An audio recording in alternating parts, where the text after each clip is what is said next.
अस्सलामुअलैकुम स्टूडेंट्स। अब हम आइन के बाद हर्फ पढ़ेंगे गाइन।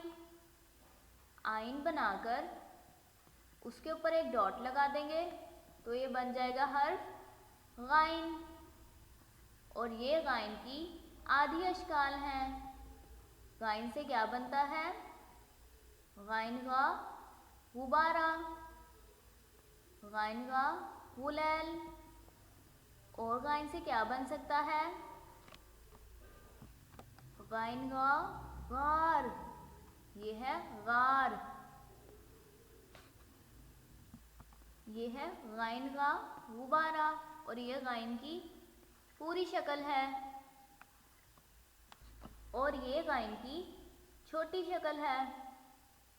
अब हम हर्फ गाइन के गिर्द दायरा लगाएंगे। क्या ये गाइन है? नहीं, ये तो शीन है। क्या ये गाइन है? नहीं, ये तो आइन है। गाइन के ऊपर तो एक डॉट होता है। क्या ये गाइन है? जी हाँ, ये गाइन है। इसको कर देंगे सर्कल।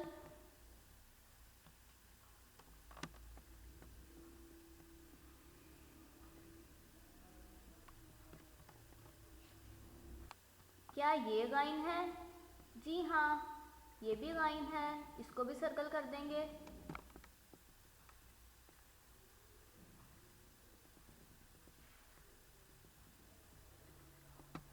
क्या ये गाइन है?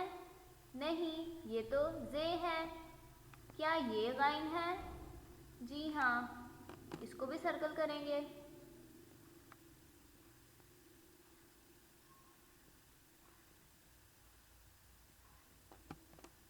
क्या ये गाइन है? नहीं, ये तो जाल है। अब हम गाइन लिखने की प्रैक्टिस करेंगे।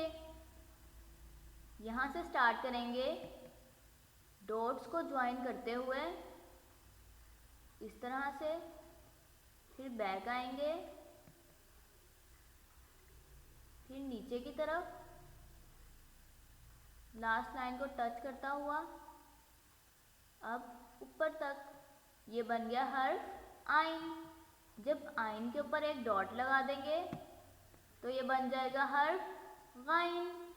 इसी तरह से आपने सारे गाइन लिखने हैं।